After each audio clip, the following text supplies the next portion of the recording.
Mến chào các bạn, hôm nay mình sẽ hướng dẫn các bạn móc một chiếc túi kẹp nách rất xinh đó các bạn. Cũng dễ thực hiện lắm, các bạn chỉ đi những mũi đơn thôi. Sợi này là mình dùng sợi macrame 3mm nha các bạn.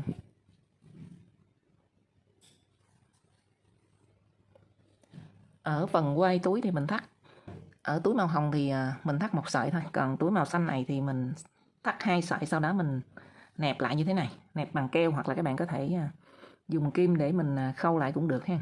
Các bạn thích cái quai nó dày lên chút xíu thì các bạn thắt 2 sợi, đồng thời mình nẹp lại. Còn nếu các bạn không thích thì chúng ta thắt một sợi như thế này thôi.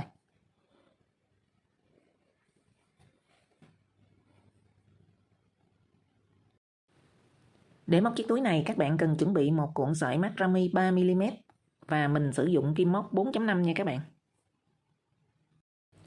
Các bạn cũng chuẩn bị thêm một miếng lót túi có may sẵn như thế này. Bên trong có ngăn phụ nữa nha các bạn.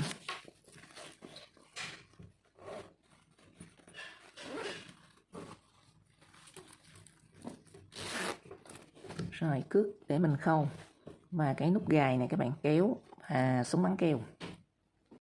Mình tiến hành thao tác nha các bạn. Trước tiên các bạn tạo vòng tròn mã thực nè, sau đó các bạn gầy lên 20 bính. 1 2 3 4 5 6 7 8 9 10 11 12 13 14 15 16 17 18 19 20. Được 20 bính. Bây giờ các bạn quay lại đâm kim vào bính số 19, các bạn sẽ đi 2 mũi đơn chung chân. Các bạn đừng có đâm kim một sợi như thế này, nó sẽ tạo ra cái khoảng hở không đẹp nha. Các bạn đâm kim qua 2 sợi như vậy nè. Đây một sợi, đây một sợi nữa, các bạn đâm kim vào đây nè. Một mũi đơn. Mũi đơn thứ hai. Rồi các bạn dùng kim đánh dấu ở mũi đơn thứ hai. Đến cuối hàng các bạn đi thêm 2 mũi đơn nữa là ở hai đầu, các bạn sẽ có 4 mũi đơn chung chân. Rồi bây giờ mình sẽ đi một hàng 17 mũi đơn. Các bạn cũng đâm kim luôn qua 2 sợi như vậy nè, các bạn đừng có đâm kim một sợi như mình đâm ở khoảng này nè. Rồi mũi đơn thứ nhất nè, một hàng 17 mũi đơn nha các bạn. Mũi đơn thứ nhất nè, mũi đơn thứ hai nè, mũi đơn thứ ba nè, mũi đơn thứ tư nè. Rồi các bạn tiếp tục đi đến mũi đơn thứ 17. Sau khi các bạn đi một hàng 17 mũi đơn thì đến cái mũi bính cuối cùng các bạn sẽ đi 4 mũi đơn chung chân vào đây. Các bạn cũng sẽ đâm kim qua 2 sợi như thế này nè. Đây nè các bạn, 1 sợi, 2 sợi.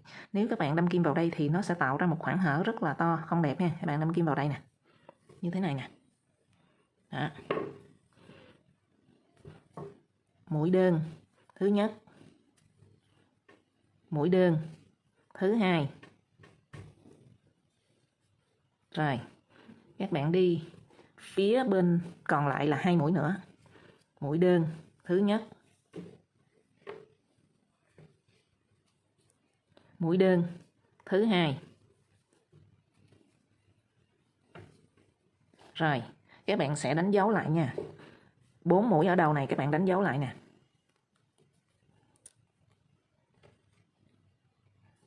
Rồi, quay lại mình sẽ đi một hàng 17 mũi đơn. Đến cuối hàng các bạn đi thêm 2 mũi đơn vào đây nữa là ở hai đầu. Mỗi một đầu các bạn sẽ có 4 mũi đơn chung chân và hai bên trái và phải chúng ta đều có 17 mũi đơn một hàng. Rồi chúng ta đi nè các bạn. Bây giờ là mình đi một hàng 17 mũi đơn. Lúc này các bạn đâm kim vào một sợi nè. Còn một sợi thì chúng ta sẽ đâm kim vào và mình đi một hàng 17 mũi đơn. Mũi đơn thứ nhất nè. Mũi đơn thứ hai nè. Các bạn vừa đi vừa nẹp cái đầu của sợi chỉ vào luôn nha. Rồi mũi đơn thứ ba. Các bạn đi như vậy thì cái rãnh giữa như thế này nè, nó nhỏ, nó khít lại để nhìn cái đáy túi nó đẹp đó các bạn. Rồi chúng ta tiếp tục đi đến mũi đơn thứ 17 và 2 mũi đơn chung chân vào đây nữa. Rồi mình cùng thao tác nha các bạn. Sau khi các bạn đi 17 mũi đơn rồi, thì chúng ta đi 2 mũi cuối cùng nữa và kết vòng. Mũi đơn thứ nhất nè, mũi đơn thứ hai nè, và các bạn đâm kim qua chân mũi đầu tiên nè, kéo chỉ trượt lên một bính. Các bạn nhớ đánh dấu 2 mũi cuối cùng nè. Rồi, lên một bính rồi. Bây giờ các bạn sẽ đi vòng 2. Vòng 2 thì các bạn sẽ đi ở hai đầu này nè, làm mũi V, tức là 2 mũi đơn chung chân. Rồi, chúng ta đi nè. Các bạn đâm kim chân mũi đầu tiên mà các bạn trượt đó, chúng ta sẽ đi 2 mũi đơn chung chân. Mũi đơn thứ nhất, mũi đơn thứ hai. Rồi, ngay cái chân mũi các bạn đánh dấu nè, gỡ ra. Mình đi 2 mũi đơn chung chân nữa. Rồi các bạn đánh dấu trở lại. Là ở phần đầu này các bạn sẽ đi, sau khi chúng ta hoàn thiện rồi ở vòng 2 thì các bạn sẽ có 8 mũi đơn. Bây giờ mình đi 4 mũi trước. Sau khi các bạn đi một vòng đến cuối hàng, chúng ta lại đi 4 mũi nữa, tức là đi 2 mũi V nè. Ở đây không phải là một mũi mà là cái nơi mình tiếp giáp nha các bạn. Đây một mũi, đây một mũi nè. Rồi. Bây giờ các bạn sẽ đi một hàng 17 mũi đơn. Mũi đơn thứ nhất nè, mũi đơn thứ hai nè. Rồi chúng ta tiếp tục đi đến kim đánh dấu. Kim đánh dấu này đi chúng ta gặp nhau nha các bạn. Rồi đến kim đánh dấu thì các bạn gỡ ra. Chúng ta sẽ đi là mũi V hết. 4 mũi ở đầu này mình đi mũi V là thành 8 mũi nha các bạn. Mũi đơn thứ nhất, mũi đơn thứ hai chung chân. Rồi các bạn đánh dấu trở lại. Mũi đơn đầu tiên chúng ta đi nè. Rồi tiếp tục ở mũi thứ hai thì các bạn cũng đi mũi V nè, mũi đơn thứ nhất, mũi đơn thứ hai, tiếp tục mũi đơn thứ nhất,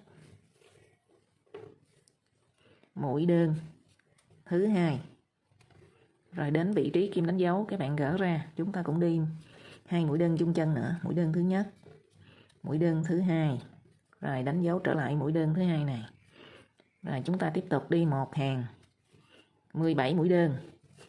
Các bạn đi đến kim đánh dấu này các bạn cũng sẽ đi 2 mũi V chung chân là thành 4 mũi, sau đó mình kết vòng. Đây không phải là chân mũi nha các bạn, nơi đây là nơi tiếp giáp, mình kết vòng ở đây nè, còn 2 mũi đơn là nằm ở đây nè. Rồi mình thao tác đến cuối vòng mình gặp nhau nha các bạn.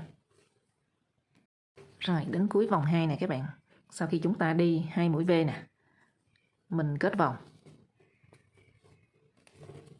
Rồi các bạn lên một bính.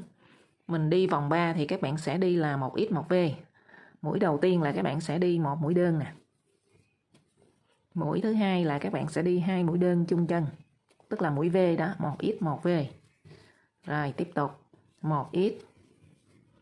Ngay vị trí kim đánh dấu các bạn sẽ đi mũi V nè, 2 mũi đơn chung chân. Rồi các bạn sẽ đánh dấu lại cái mũi đơn thứ hai. Rồi lúc này chúng ta sẽ đi một hàng 17 mũi đơn. Các bạn đi 17 mũi đơn đến vị trí này chúng ta gặp nhau ha. Đến kim đánh dấu này các bạn, sau khi chúng ta đi 17 mũi đơn thì đến kim đánh dấu các bạn sẽ đi 1X 1V, y như ở phần đầu này. 1X nè. Các bạn đánh dấu trở lại.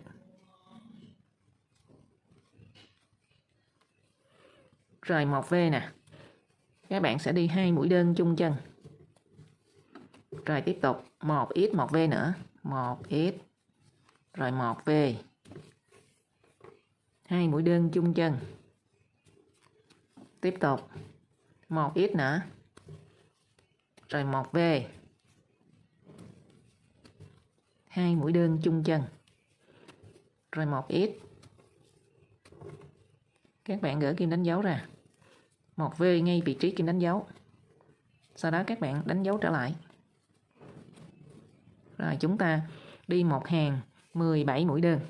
Đến kim đánh dấu này các bạn cũng đi 1X 1V 1X 1V và mình kết vòng. Xem như chúng ta hoàn thành vòng 3.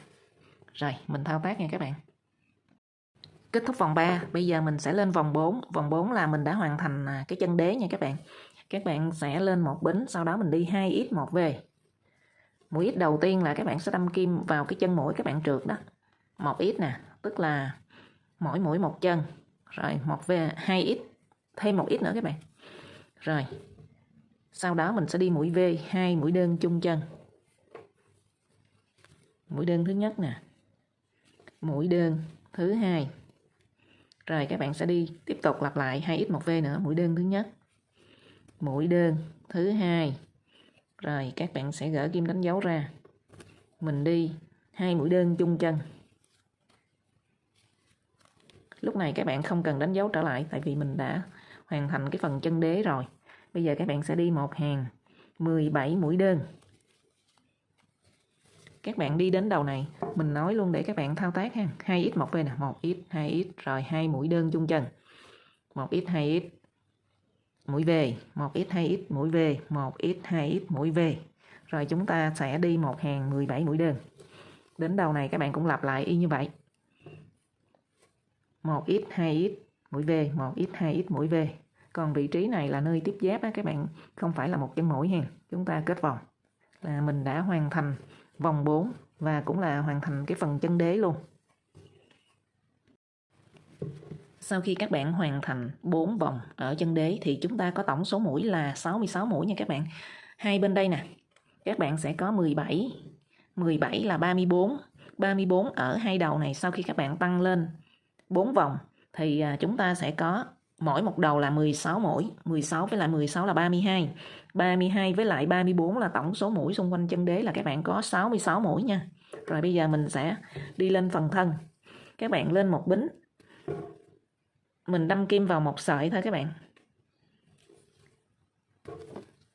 Có bao nhiêu mũi thì mình đi bấy nhiêu, tức là mình đi tổng cộng xung quanh chân đế là các bạn sẽ đi 66 mũi đơn mà các bạn sẽ đâm kim qua một sợi thôi. Rồi chúng ta thao tác đến cuối hàng nha các bạn. Mình thao tác đến cuối hàng chúng ta gặp nhau ha.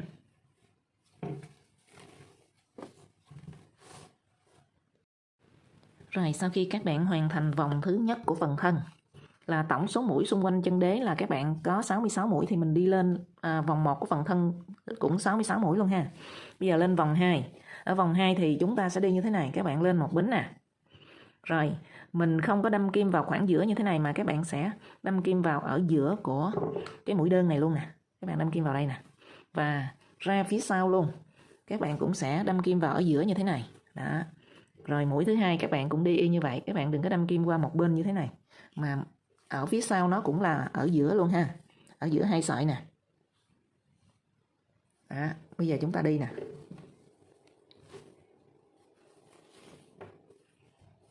Vòng 2 thì các bạn cũng đi 66 mũi. Các bạn đâm kim. Đây. Ra phía sau các bạn nhìn nè. Đâm kim vào ở giữa hai sợi ở phía sau luôn. Các bạn kéo chỉ lên. Ở phần này thì các bạn nhớ là mình đi lỏng tay. Đừng có đi chặt tay quá. Các bạn đâm kim nó bị đau cái tay ha. Rồi. Mũi thứ hai chúng ta cũng đi y như vậy nè. Đó.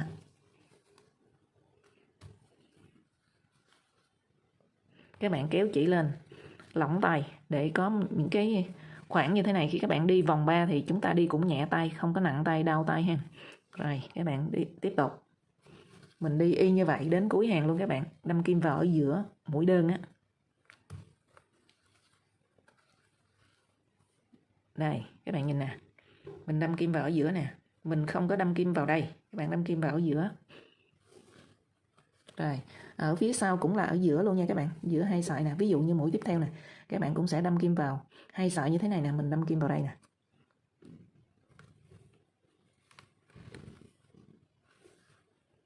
Đó. Rồi, tương tự như vậy chúng ta đi đến cuối hàng. Rồi mình cùng thao tác nha các bạn.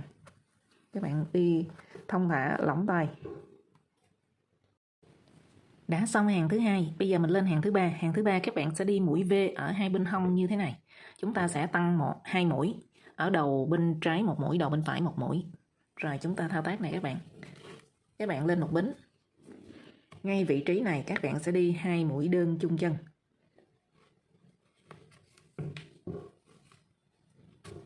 Mũi đơn thứ nhất nè. Mũi đơn thứ hai. Rồi còn lại chúng ta đi mỗi mũi một chân. Các bạn nhớ đâm kim vào ở giữa ha. Và đến vị trí này nè các bạn. Các bạn cũng đi mũi V. 2 mũi đơn chung chân. Như vậy thì sau khi các bạn hoàn thành vòng thứ 3 thì các bạn sẽ có tổng số số mũi xung quanh chân đế như thế này nè. xung quanh phần thân chứ các bạn. Chúng ta có 68 mũi nha. Rồi mình thao tác nha các bạn. Các bạn nhớ kéo lên cao cao lỏng tay để mình đi hàng sau cho nó dễ. Các bạn đâm kim xuống nha, mình kéo lên cao cao. Đây, các bạn kéo lên cao một chút. Rồi các bạn quấn chỉ kéo qua. Rồi, chúng ta thao tác đến cuối vòng nha các bạn. Nhớ ở vị trí này các bạn tăng một mũi nha. Chúng ta đi 2 mũi đơn chung chân. Sau khi các bạn đi xong vòng 3, bây giờ các bạn lên vòng 4, vòng 5, vòng 6, thêm 3 vòng nữa các bạn đi không tăng. Mỗi một vòng sẽ là 68 mũi đơn nha các bạn. Bây giờ có bao nhiêu mũi thì mình đi bấy nhiêu, các bạn chỉ tăng ở cái vòng thứ 3 này thôi. Rồi vòng thứ 4, thứ 5, thứ 6 thì chúng ta đi có bao nhiêu mũi thì mình đi bấy nhiêu, mình không tăng. Rồi chúng ta thao tác này các bạn, bắt đầu lên vòng thứ 4. Các bạn cũng đâm kim vào giữa của mũi đơn ha.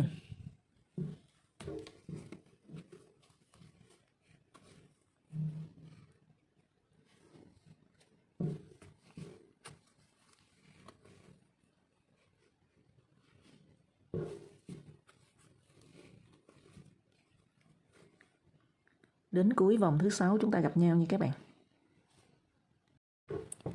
Sau khi các bạn lên phần thân được 6 hàng, đây các bạn đếm như thế này, 1 nè. Do hàng đầu tiên các bạn đi một sợi vào phần chân đế nè, thì các bạn đếm ở đây là 1 hàng nè. 1 nè, 2, 3, 4, 5, 6. Rồi các bạn cắt chỉ ha. Các bạn giấu sợi chỉ luôn. Các bạn làm như thế này nè, sau khi mình trượt một mũi vào mũi đầu tiên của hàng thứ 6 thì các bạn kéo sợi chỉ lên luôn. Sau đó các bạn kéo qua, bỏ một cái chân mũi ở đây. Các bạn sẽ đâm kim vào như thế này. Kéo sợi chỉ qua. Rồi, quay lại. Các bạn sẽ lòn từ trong ra, đâm kim vào một sợi ở mũi cuối cùng. Các bạn kéo sợi chỉ xuống. Rồi, là các bạn thấy chúng ta nhìn nó liên tục. Nó không có bị gián đoạn khi mình thấy cái mấu nối nha. Rồi bây giờ mình giấu luôn cái sợi chỉ nè.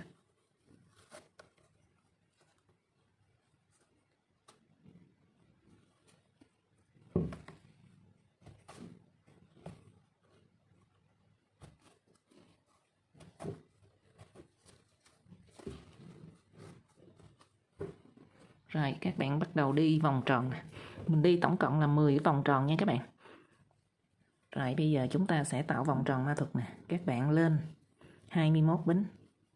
1, 2, 3, 4, 5, 6. Sau khi các bạn lên đủ 21 bính rồi, bây giờ mình xoay lại nè. Các bạn sẽ đâm kim vào cái vòng tròn ma thuật á. Đây. Các bạn để sợi chỉ này lên nha. Rồi chúng ta sẽ đâm kim vào cái vòng tròn ma thuật nè.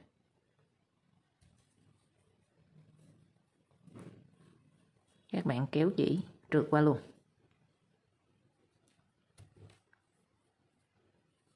Sau đó các bạn lên một bính.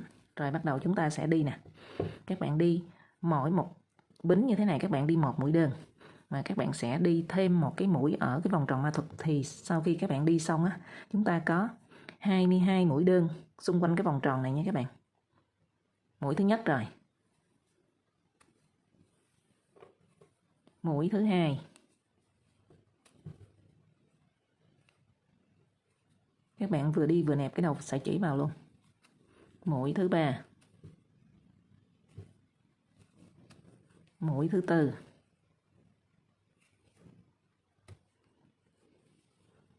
Mũi thứ 5. Mũi thứ 6. Mũi thứ 7. Rồi tương tự như vậy thì các bạn đi đến cuối vòng thì các bạn sẽ có 22 mũi đơn. Chúng ta gặp nhau ở cuối vòng nha các bạn. Sau khi các bạn đi đủ 22 mũi, bây giờ mình sẽ kết vòng bằng một mũi trượt. Các bạn đâm kim qua chân mũi đầu tiên nè. Các bạn kéo chỉ trượt lên. Rồi. Ở cái phần sợi chỉ thừa này, các bạn kéo ra ha. Sau khi mình nẹp một đoạn rồi thì các bạn kéo ra như thế này nè. Mình cắt. Rồi các bạn vuốt ra trở lại. Thì cái đầu sợi chỉ nó sẽ được giấu vào bên trong. Rồi chúng ta có cái vòng tròn như thế này. Vòng đầu tiên. Rồi bây giờ các bạn lên vòng thứ hai. Ở vòng thứ hai thì các bạn sẽ đi là 2x1v. Các bạn lên một bính nha. Rồi. Mình cũng đâm kim vào giữa của mũi đơn như thế này. Các bạn sẽ đi là 2x1v.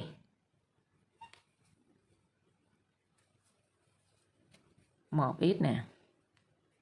Mũi x thứ hai nè.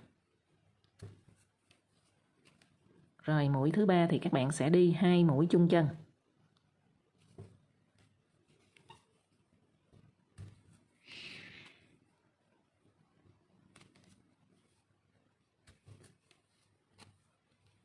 Hai x 1v rồi nha các bạn. 1x, 2x, mũi v. Tiếp tục. Mình lặp lại là 2x 1v nữa. 1x. Các bạn nhớ đâm kim vào ở giữa. Cái phần ở dưới các bạn cũng đâm kim vào ở giữa luôn nha. 2x. Rồi tới mũi v.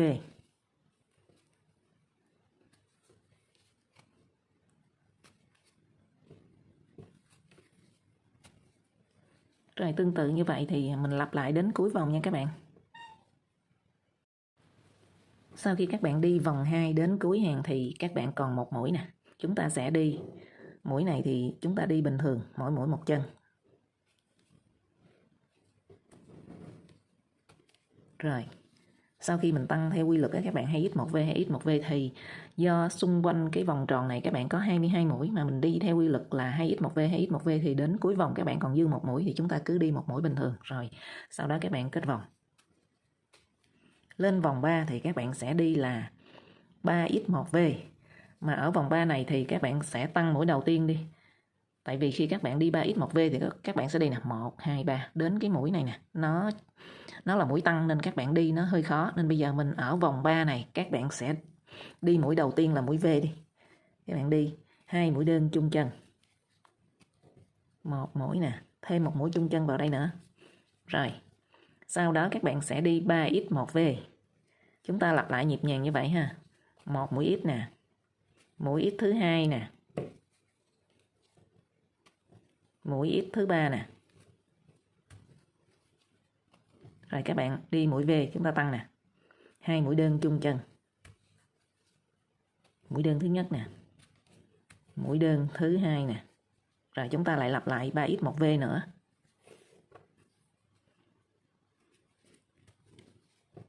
Mũi x thứ nhất nè là mũi đơn đó các bạn. Rồi mũi x thứ hai nè. Mũi x thứ ba nè. Rồi chúng ta sẽ đi mũi v nè. 2 mũi đơn chung chân.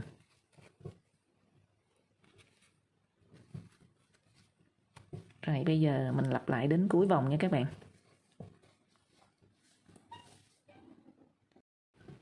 Sau khi các bạn đi đến cuối vòng thứ hai thì các bạn để ý là chúng ta còn 4 mũi thì các bạn theo quy luật thì 3x1v các bạn sẽ tăng ở vị trí này nữa. Đây.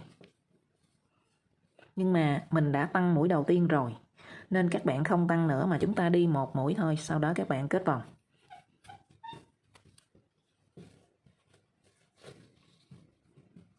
Rồi các bạn cắt chỉ và giấu sợi chỉ luôn ha. Đây là vòng tròn đầu tiên. Các bạn đi tổng cộng 10 vòng như thế này. Nhưng mà mình đi mỗi vòng mình sẽ kết lại với nhau chứ không phải đi rời rạc nha các bạn. Bây giờ chúng ta sẽ giấu sợi chỉ đi. Rồi các bạn cũng giấu sợi chỉ như ở phần miệng túi. Các bạn bỏ một chân mũi ở đây. Các bạn đâm kim vào chân mũi kế đó. Kéo sợi chỉ qua. Quay lại. Đâm một sợi vào mũi cuối cùng. Kéo sợi chỉ xuống. Rồi các bạn thấy nó sẽ liên tục nè. Rồi các bạn giấu sợi chỉ luôn nha.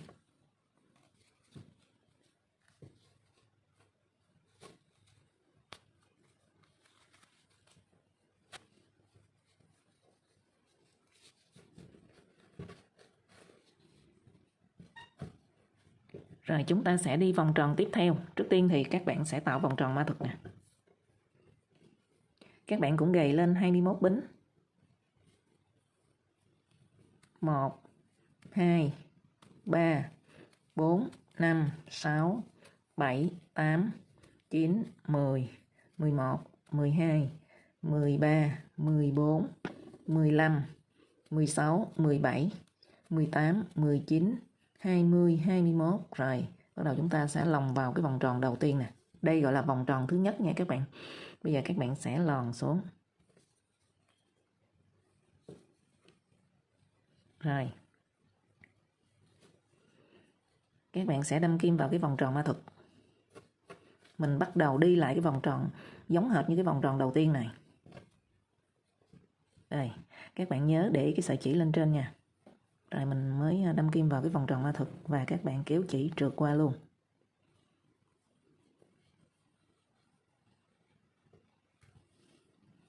Rồi, các bạn sẽ lên một bính nè. Mình bắt đầu đi y như cái vòng tròn này. Trước tiên thì các bạn sẽ đi là 22 mũi. Mũi đầu tiên nè các bạn. Ngay cái vị trí các bạn trượt, các bạn nhớ đi mũi đầu tiên nè. Rồi mũi thứ hai nè.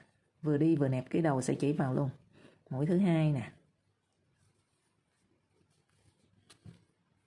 Mũi thứ ba nè. Mũi thứ tư nè.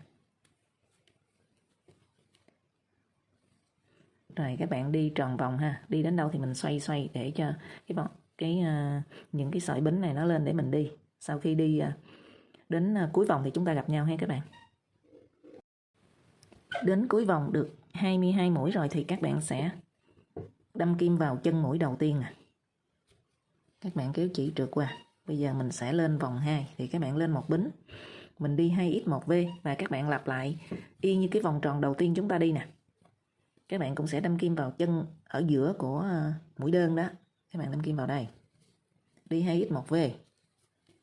Mũi thứ nhất nè. Mũi thứ hai nè. Các bạn nhớ đi lỏng tay cho nó dễ đi ha. Rồi. Mũi thứ ba là các bạn sẽ đi mũi V.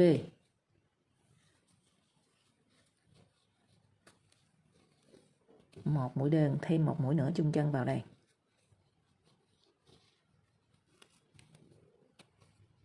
Rồi, bây giờ chúng ta lặp lại đến cuối hàng và mình lên vòng thứ ba luôn nha các bạn, giống hệt như cái vòng tròn đầu tiên nè. Sau khi các bạn hoàn thiện 2 vòng rồi, bây giờ mình đi vòng thứ ba. Các bạn cũng gầy lên 21 bính. Rồi, bây giờ các bạn lồng vào như thế này nè. Các bạn để như thế này ha. Để làm một cái vòng này là ở giữa nè. Vòng này là bên phải nè. Bây giờ mình đi cái vòng bên trái. Thì các bạn gầy lên 21 bính xong chúng ta sẽ lồng vào đây. Lồng từ ở trên xuống nha. Đó. Rồi. Sau đó các bạn sẽ đâm kim vào cái vòng tròn ma thuật nè. Kéo chỉ lên, trượt qua luôn. Rồi các bạn nhớ là chúng ta lên một bính rồi mình lại đi một mũi vào ngay vị trí cái vòng tròn ma thuật các bạn vừa trượt qua đó. Các bạn đi một mũi. Ở phần này các bạn nhớ mình đi lỏng tay nha. Rồi, một mũi nè. Mũi thứ hai. Mũi thứ ba. Mũi thứ tư. Rồi, tương tự như vậy thì các bạn đi vòng 1 là 22 mũi đơn. Vòng 2 các bạn đi 2x1v và vòng 3 thì các bạn cũng đi 3x1v. Giống như 2 vòng chúng ta vừa đi ha. Rồi, mình cùng thao tác nha các bạn. Khi các bạn hoàn thành 3 vòng như thế này, chúng ta cũng thao tác 3 vòng giống hệt như vậy nữa nha các bạn. Rồi, sau khi các bạn đi 3 vòng nữa, có nghĩa là 3 vòng mình vừa đi cũng giống hệt 3 vòng ban đầu ha. Đây, mình đánh dấu ở trên này để cho dễ nhận biết, đó là cái phần này nè các bạn. Cái phần túi mẫu mình đây nè. Cái phần đánh dấu là nó nằm phía trên nè. Đó. Rồi, bây giờ chúng ta sẽ đi hai vòng hai bên. Các bạn có thể lòn từ dưới lên hoặc là trên xuống thì chúng ta đồng bộ ha. Ví dụ như bên đây các bạn sẽ lòn từ dưới lên, thì bên đây mình cũng lòn từ dưới lên. Đó. Bây giờ các bạn gầy 21 bính. Các bạn thống nhất, các bạn lòn từ dưới lên thì bên đây mình cũng lòn từ dưới lên luôn ha. Đây.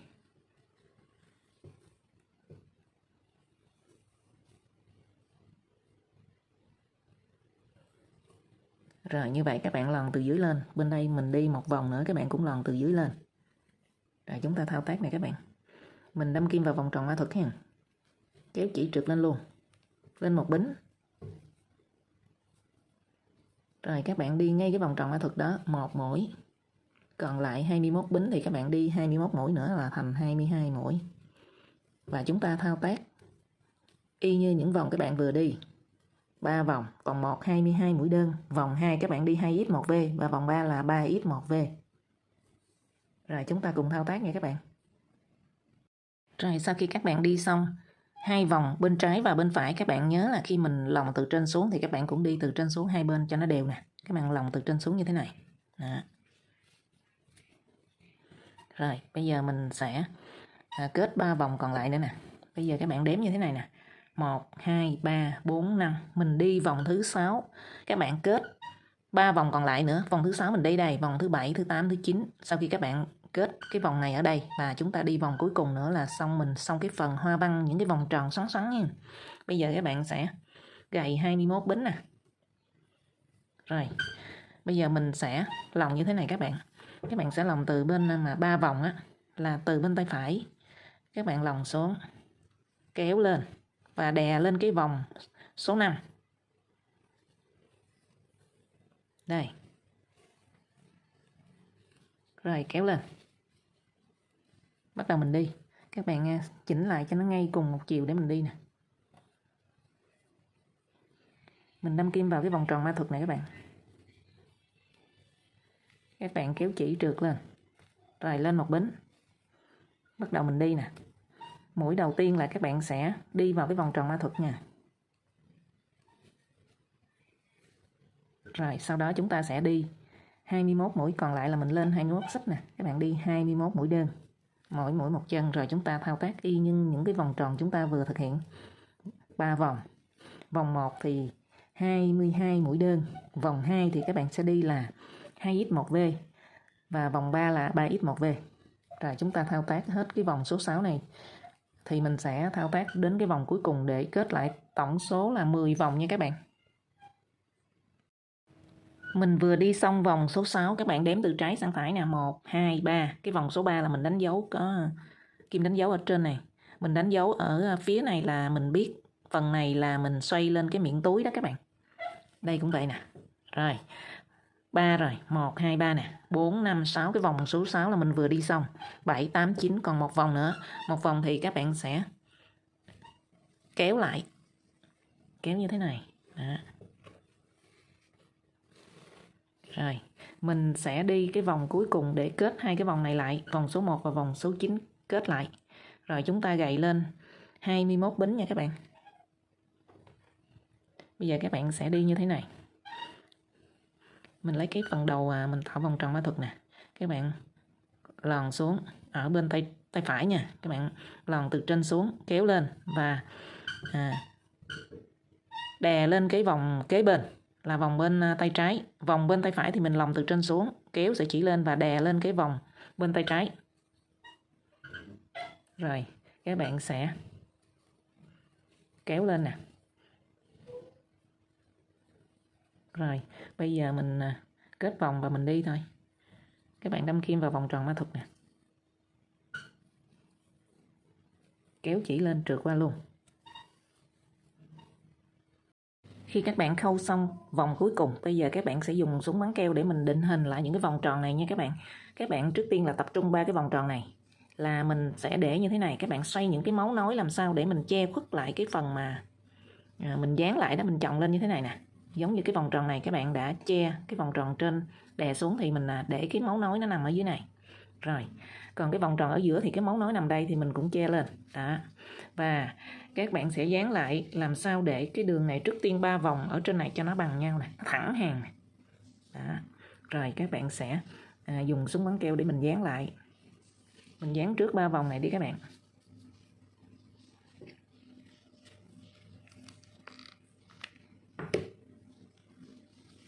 Các bạn nhớ cho nó thẳng hàng nha, thẳng hàng trên đây nè.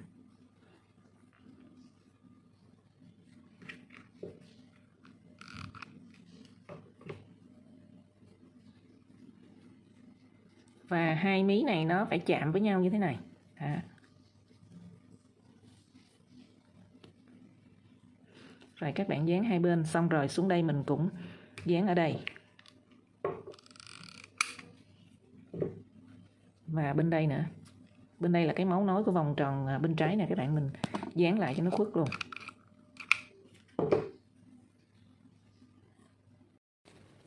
Sau khi các bạn dán keo 3 cái vòng tròn này, mình định hình cho nó ở đường trên và đường ở dưới này cho nó thẳng này các bạn. Các bạn chỉ cần canh đường trên cho nó thẳng là được. Rồi sau đó đường dưới mặc nhiên là nó sẽ thẳng. Lý do là 3 vòng tròn này nó bằng nhau. Rồi bây giờ các bạn sẽ định hình tiếp 3 vòng tiếp theo, đó là 2 vòng mình đã định hình rồi thì các bạn sẽ định hình cái vòng tiếp theo nè.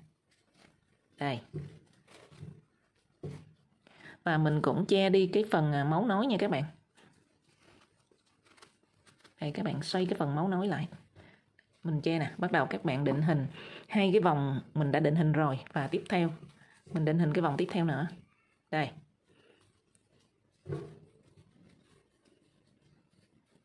Hai mí này vừa chạm nhau và các bạn sẽ định hình cái hàng ở trên đi, rồi ở dưới tự nhiên nó cũng sẽ thẳng.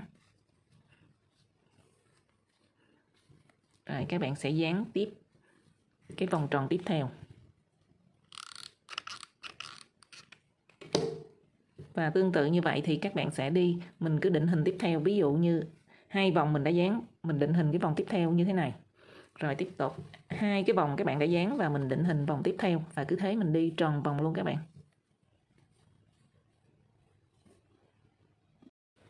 Sau khi các bạn dán cái phần vòng tròn nó cố định với nhau rồi ha, bây giờ chúng ta sẽ lấy cái phần đáy túi nè. Các bạn sẽ chia ra làm 4, mỗi một khoảng như thế này nè. Mỗi một khoảng là các bạn sẽ có 17 mũi. Rồi chúng ta sẽ định hình.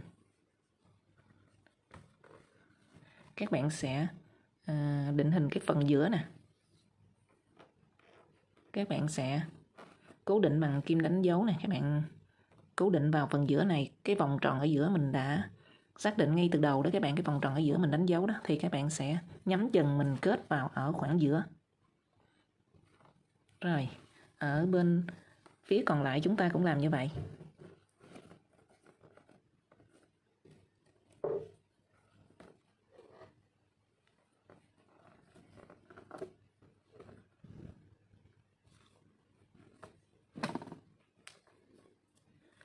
Rồi tương tự như vậy thì mình dùng kim đánh dấu để định hình những cái vòng tròn nó nằm đều trên cái phần đáy túi nha các bạn.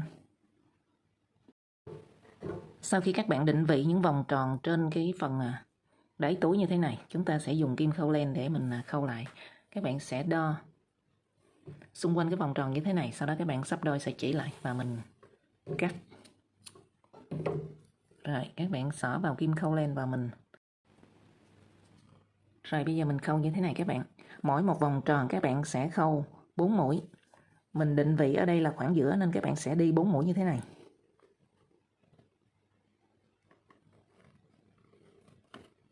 Các bạn sẽ đâm kim vào một sợi của phần đáy túi dưới ha. Và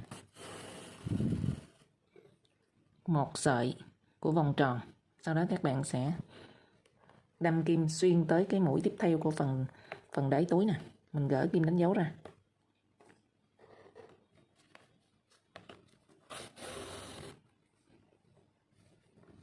Rồi tiếp tục các bạn sẽ xỏ vào một sợi của vòng tròn và một sợi của phần dưới của túi ha.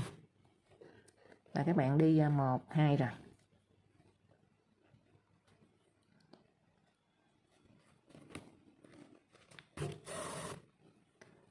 1, 2, 3, 4 là các bạn đã xỏ 4 sợi ở 4 mũi ở phần dưới đáy túi. Còn ở trên thì chỉ có mới 3 thì các bạn xỏ thêm một mũi nữa. Và ở phần này thì các bạn tiếp tục nè, bắt đầu mình đếm nè. 1, 2, 3. Đó, các bạn đi không có cần phải kết vào đâu hết, các bạn đi 3 mũi.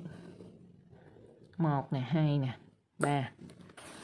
Rồi các bạn lại tiếp tục kết 4 mũi của vòng tròn tiếp theo. Các bạn ước chừng là chúng ta kết ở khoảng giữa nha.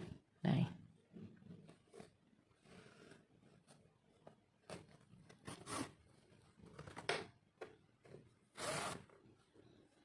Một mũi. Mũi thứ hai.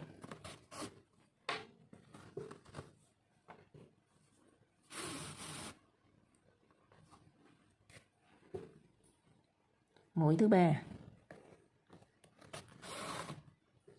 Mũi thứ tư thì các bạn sẽ đâm kim xuống và chúng ta đi tiếp 3 mũi không kết vào. Chúng ta chỉ đi cái phần đáy túi này thôi. Bắt đầu 1 nè, 2, 3. Các bạn lần kim lòng theo để mà mình khâu cái vòng tròn tiếp theo. Rồi, 1, 2, 3 nè. Và các bạn lại khâu 4 mũi. Ở cái vòng tròn tiếp theo nữa, các bạn ước chừng ở khoảng giữa.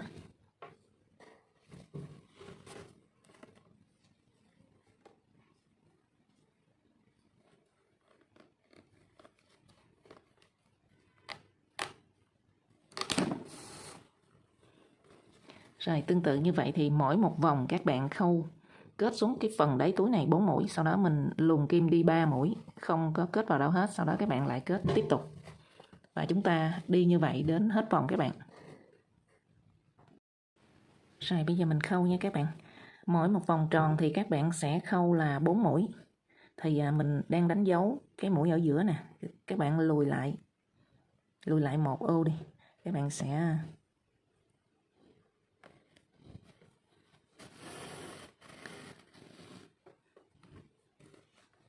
mình kéo chỉ lên. Rồi. Bắt đầu các bạn sẽ luồn kim qua một sợi của vòng tròn và một sợi của cái phần đáy túi ha, mình tạm gọi là đáy túi cho nó dễ. Rồi các bạn kéo chỉ qua.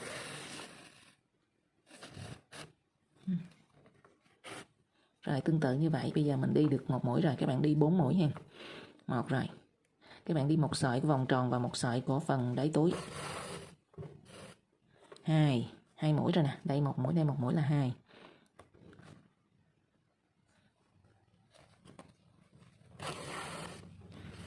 3 4. Rồi các bạn khâu 4 mũi. Sau đó các bạn sẽ luồn kim vào bên trong nè, mũi thứ nhất nè. Các bạn luồn kim 3 mũi nha. Mũi thứ hai. Mũi thứ ba.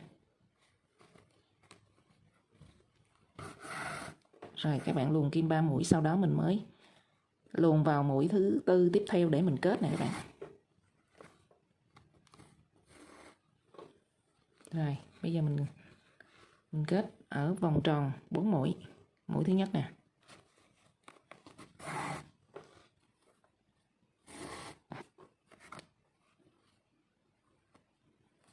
Mũi thứ hai.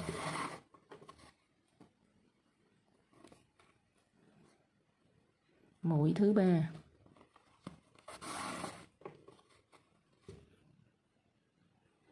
Mũi thứ tư. Rồi. Tiếp tục các bạn luồn kim 3 mũi nha.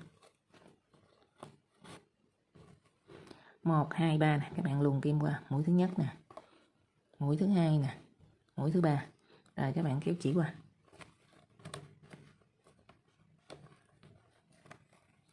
Cái này làm biến kéo một lượt nên nó hơi gắt đó các bạn. Rồi. Tiếp tục. Các bạn khâu 4 mũi. Các bạn luồn kim vào mũi tiếp theo nha. Rồi mình mới khâu lại mũi thứ nhất nè. Rồi khâu trên cái vòng tròn này các bạn khâu 4 mũi nè. Mình canh nha các bạn. Mũi thứ hai nè. Rồi tương tự như vậy chúng ta khâu đến cuối hàng, các bạn cứ vòng tròn mình sẽ khâu 4 mũi và mình luồn kim qua 3 mũi, sau đó khâu tiếp 4 mũi. Và chúng ta làm như vậy đến cuối hàng luôn ha.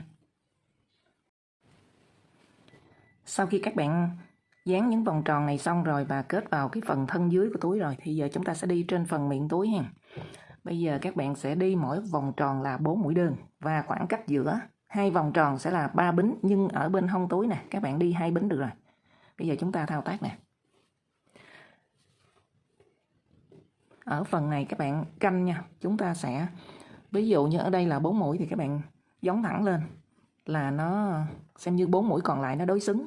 Và các bạn cũng đâm kim vào một sợi thôi. Lý do là mình đâm kim vào một sợi thì cái vòng tròn này nè nó rõ nét hơn.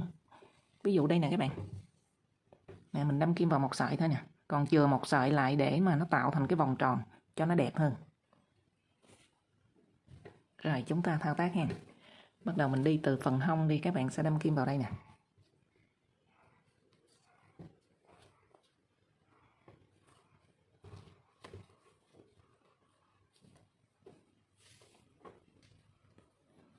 Mình đi 4 mũi đơn trước các bạn. Kéo sợi chỉ lên, các bạn lên một bính. Mình đi vào ngay cái chân mũi này một mũi đơn. Rồi mình đi thêm 3 mũi nữa. Mũi đơn thứ nhất nè, mũi đơn thứ hai nè. Các bạn đi lỏng tay nha. Mũi đơn thứ ba, mũi đơn thứ tư. Rồi, các bạn lên 3 bính, khoảng cách giữa hai vòng tròn là 3 bính, riêng ở bên hông túi các bạn lên 2 bính thôi. 1 rồi, 2 nè, 3. Tiếp tục. Các bạn đi vòng tròn tiếp theo nè. Mình cũng sẽ cân đối thôi. Ví dụ ở dưới này là đi 4 mũi thì các bạn giống thẳng lên đây. Đây. Mũi thứ nhất nè. Mũi thứ hai. Mũi thứ ba. Mũi thứ tư. Rồi, các bạn lên 3 bính. 1, 2, 3, tương tự như vậy. Chúng ta đi đến cuối hàng nha các bạn. Các bạn nhớ hai bên hông này nè, cái khoảng cách của hai vòng tròn bên hông là mình lên 2 bính thôi. Rồi, sau khi các bạn đi vòng đầu tiên nè, thì phần hông này các bạn lên 2 bính nè, 1, 2 nè. Phần hông bên đây các bạn cũng lên 2 bính nè và kết vòng 1, 2. Rồi mình kết vòng bằng một mũi trượt nè. Bây giờ các bạn sẽ đi tổng số mũi khi các bạn đi xong thì chúng ta sẽ có 68 mũi xung quanh cái miệng túi như thế này ha. Bây giờ chúng ta sẽ đi 68 mũi đơn. Và các bạn sẽ đâm kim vào ở giữa của mũi đơn như thế này. Rồi bây giờ chúng ta lên một bính nè. Bắt đầu các bạn đi nè, mình đâm kim vào giữa mũi đơn nha các bạn. Để cho cái mũi đơn này nó giống như cái phần ở dưới gần đáy túi nè, phần dưới của thân túi ha. Rồi. Còn nếu các bạn không có thích đi thì chúng ta cũng có thể đi theo cái mẫu này cũng được nè. Mình đi những mũi đơn bình thường nè. Còn ở dưới này là đâm kim vào giữa chân mũi nè các bạn. Rồi chúng ta thao tác ha. 1 nè, 2 nè.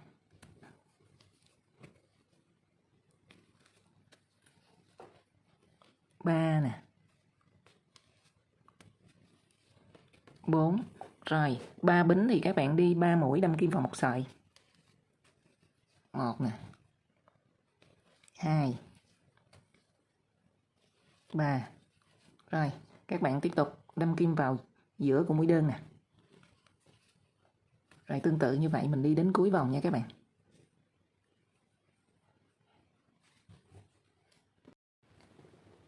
Sau khi đi hàng thứ hai xong, hàng thứ hai bắt đầu mình tính từ miệng túi đó các bạn. Hàng đầu tiên nè, hàng thứ hai. Bây giờ các bạn sẽ lên hàng thứ ba, chúng ta sẽ giảm 2 mũi ở hai bên hông túi.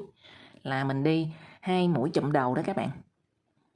Rồi bây giờ mình thao tác nha. Ở đây thì các bạn chưa giảm nè, chúng ta đi bình thường, nhưng đến cuối hàng mình đi 2 mũi chụm đầu nè. Và bên hông túi này các bạn cũng đi 2 mũi chụm đầu. Bây giờ chúng ta thao tác đi đến đây, mình gặp nhau ha. Đến phần hông túi bên trái mình sẽ gặp nhau.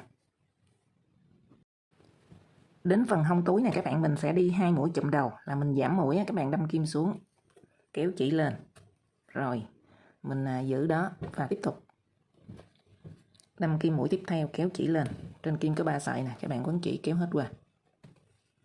Rồi, là mình đã giảm được một mũi. Và cuối hàng mình cũng giảm một mũi nữa các bạn. Mình đang ở hàng thứ ba trên phần miệng túi ha. Rồi, chúng ta thao tác đến cuối hàng nha các bạn. Đến cuối hàng thì các bạn cũng sẽ giảm 2 mũi ha. Chúng ta đi 2 mũi chụm đầu nè. Rồi, bây giờ mình lên hàng thứ tư.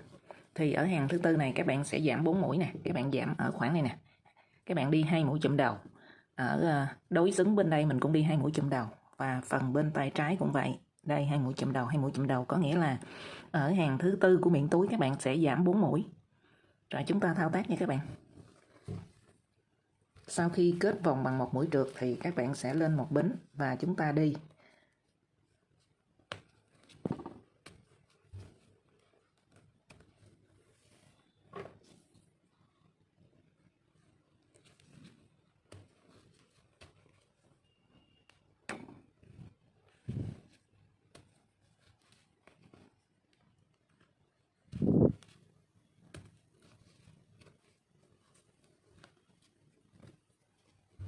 Rồi chúng ta sẽ giảm này các bạn, đến cái khoảng này 3 mũi nè, 2 mũi đầu mình sẽ giảm ha. Các bạn sẽ đi 2 mũi chụm đầu.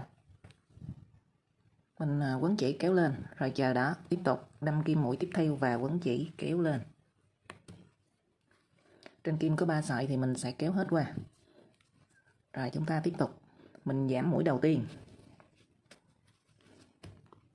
Rồi đi đến cái khoảng này nè, các bạn giảm một mũi. Và đối xứng mình sẽ giảm một mũi, và đến gần cuối hàng mình giảm một mũi ở vị trí này nữa. Rồi chúng ta cùng thao tác nha các bạn.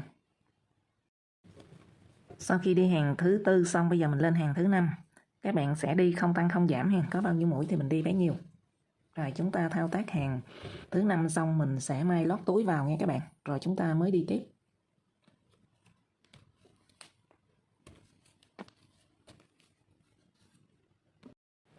Khi các bạn lên hàng thứ 5 ở phần miệng túi rồi, bây giờ mình sẽ may lót túi vào nha.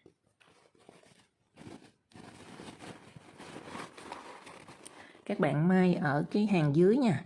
Là mình hàng trên này mình còn lên một hàng nữa. Mình may lót túi, các bạn dùng kim và cước khâu nè. Chúng ta may ở hàng dưới như thế này.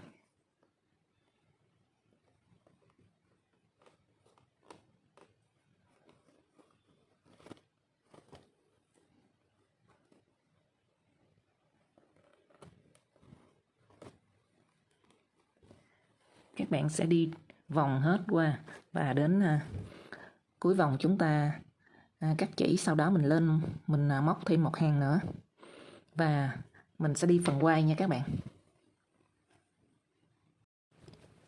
Sau khi mình may lót túi xong thì các bạn sẽ lên một hàng nữa ha. Một hàng này thì cũng không tăng, chúng ta có bao nhiêu mũi thì đi bấy nhiêu ha.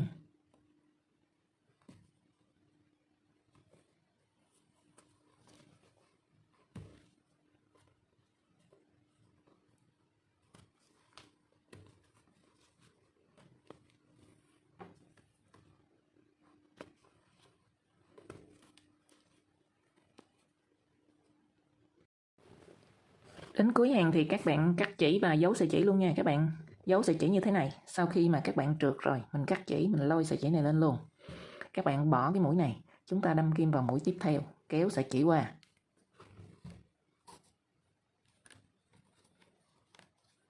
Rồi sau đó các bạn quay lại mũi cuối cùng nè, các bạn đâm kim từ ở trong ra một sợi thôi. Các bạn kéo sợi chỉ xuống.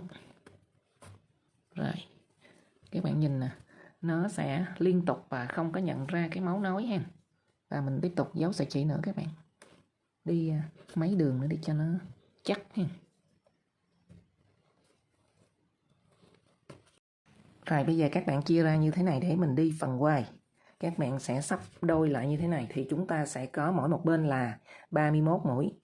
Thì các bạn chia cái khoảng này nè là 7 mũi. Khoảng này 7 mũi ha. Khoảng giữa để mình mở cái miệng túi ra đó là 17 mũi. Và bên trái mình cũng còn 17 mũi. Như vậy sau khi chúng ta chia thì các bạn sẽ có phần hông túi bên phải là mình làm cái phần quai là 14 mũi ở bên trái, 14 mũi ở bên phải. Và khoảng giữa này nè, các bạn còn mỗi một bên là 17 mũi. Thì các bạn cộng lại tổng số mũi xung quanh cái miệng túi này nè là mình có 62 mũi. Thì các bạn chia là đây 17. 17 là 34. 34 với lại 14 nè, 14 là 28. 34 với lại 28 là thành 62 ha. Rồi bây giờ chúng ta thao tác nè. Phần kim đánh dấu này các bạn đừng gỡ ra. Do mình định vị như thế này thì cái phần kim đánh dấu là của cái miệng túi, không cần phải gỡ ra. Các bạn sẽ đâm kim vào mũi tiếp theo.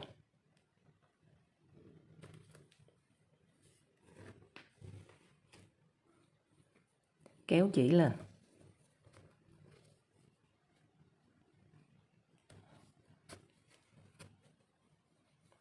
Rồi các bạn sẽ lên một bính hàng.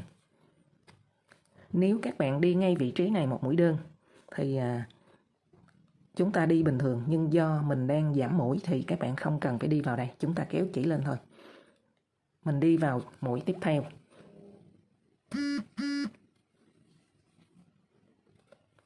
Như vậy là các bạn đã giảm mũi rồi.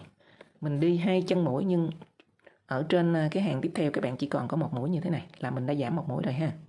Rồi bây giờ các bạn đi tiếp tục đến cuối hàng này mình gặp nhau để mình giảm mũi nữa. Rồi đến cuối hàng thì các bạn sẽ giảm mũi bằng cách chúng ta đi 2 mũi chụm đầu. Mũi thứ nhất nè, các bạn kéo lên chờ. Mũi thứ hai các bạn cũng đâm kim xuống, kéo lên chờ.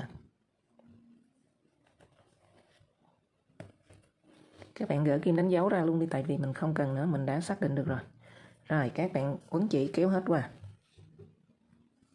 Rồi chúng ta sẽ kết vòng các bạn. Mình kết vòng bằng một mũi trượt, các bạn xoay ngang lại nè.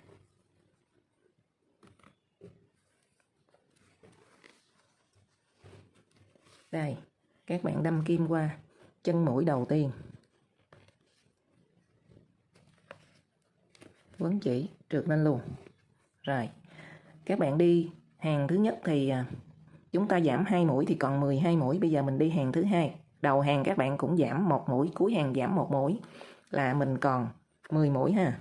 Đây, các bạn sẽ đâm kim xuống, quấn chỉ kéo lên, chờ. Rồi đâm kim xuống, quấn chỉ kéo lên, chờ. Rồi mình quấn chỉ kéo hết qua. Là mình đã giảm 1 mũi rồi đó các bạn. Mình đi hàng thứ hai của phần quay này nè, là các bạn giảm từ từ xuống, mỗi một hàng như thế này các bạn giảm 2 mũi thì chúng ta giảm 4 hàng 8 mũi thì các bạn còn 6 mũi ha. Bên đây nè, y như bên đây nè. Hàng thứ nhất nè, các bạn giảm còn 12 mũi, hàng thứ hai còn 10 mũi, hàng thứ ba còn 8 mũi, hàng thứ tư là còn 6 mũi nè các bạn. Mình đang ở hàng thứ hai của phần quay đó các bạn, mình cuối hàng cũng giảm 1 mũi, sau đó các bạn kết vòng. Các bạn đâm kim qua chân mũi đầu tiên nè. Các bạn sẽ trượt qua. Rồi lên một bính tiếp tục mình sẽ giảm mũi nữa các bạn. Các bạn đâm kim vào chân mũi giảm đó. Kéo chỉ lên, chờ. Rồi đâm kim vào chân mũi tiếp theo cũng quấn chỉ kéo lên, chờ. Rồi các bạn quấn chỉ kéo hết qua là các bạn đã giảm được 1 mũi. Rồi chúng ta đi là 1, 2, 3, 4, 5, 6. Các bạn đi 6 mũi đơn. Mỗi mũi một chân. Rồi còn 2 mũi cuối cùng mình cũng giảm và kết vòng nha các bạn. Các bạn đi luôn hàng thứ tư ha. Hàng thứ tư đầu hàng mình cũng giảm 1 mũi, cuối hàng giảm 1 mũi và mình kết vòng. Rồi chúng ta sẽ thắt cái phần quay nha các bạn. Mình tiến hành thắt phần quay nha các bạn. Các bạn chuẩn bị 6 sợi như thế này, mình buộc một đầu lại, mỗi một sợi dài khoảng 60 cm nha các bạn. Đó. Rồi, mình buộc một đầu lại. Và các bạn cũng chuẩn bị một sợi nữa. Sợi này là để mình thắt nè, còn cái sợi này là để bên trong. Rồi các bạn chuẩn bị cái sợi này là 1,5 m nè, sau đó các bạn xấp đôi lại. Rồi bây giờ chúng ta bắt đầu thắt nè. Các bạn lòn cái đầu của sợi chỉ qua. Rồi. Sau đó các bạn kéo cái sợi dưới nè. Đó, như thế này các bạn, kéo cái sợi dưới, các bạn lòn vào cái khoảng trống bên tay phải nè. Kéo qua. Rồi. Các bạn thấy mình đã tạo được một cái sợi gút, nó nằm xuôi xuống nè. Đó là bắt đầu các bạn tạo khoảng trống bên cái sợi này. Tạo khoảng trống như thế này. Sau đó các bạn lấy cái sợi bên tay trái nè, đè lên cái sợi các bạn vừa kéo qua và lòn xuống 6 cái sợi nhỏ nè, 6 cái sợi ngắn nè. Sau đó các bạn kéo lên. Rồi chúng ta kéo lại, rút lại.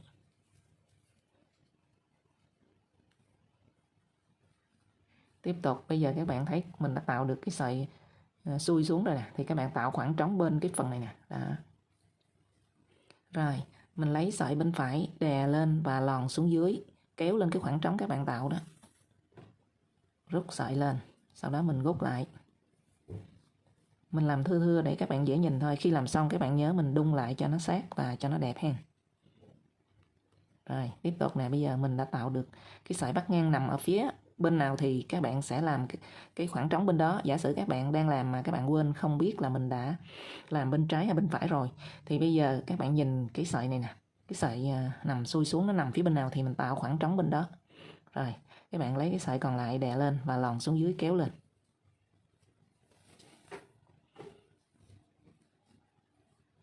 Rồi các bạn thấy có cái sợi xuôi xuống như thế này thì mình tạo khoảng trống bên đây. Rồi lấy sợi còn lại đè lên nè và lòn xuống dưới, kéo lên. mình để ở giữa này không có cái điểm tựa, chứ các bạn sẽ tìm một điểm tựa nào đó mình buộc cái sợi này vào cố định rồi mình làm nó dễ hơn ha. Rồi các bạn thấy mình thắt được một đoạn như thế này rồi. Bây giờ các bạn tiếp tục. Các bạn thấy cái sợi xuôi xuống nó nằm phía bên tay phải nè, mình tạo khoảng trống. Sau đó đè lên, cái sợi còn lại đè lên và lòn xuống dưới kéo qua.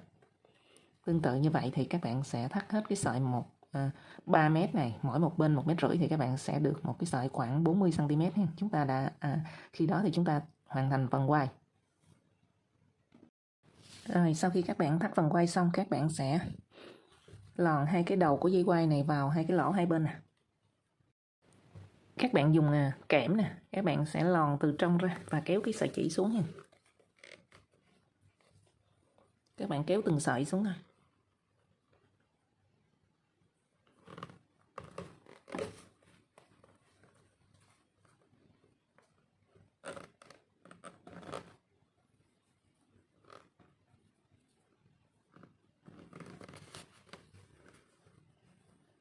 Mình kéo hết 4 sợi xuống nha các bạn. Các bạn gắn cái nút gài vào ha. Các bạn có thể dùng keo để dán hoặc là các bạn dùng kim để mình khâu. Nó có những cái lỗ sẵn như thế này, mình khâu lại.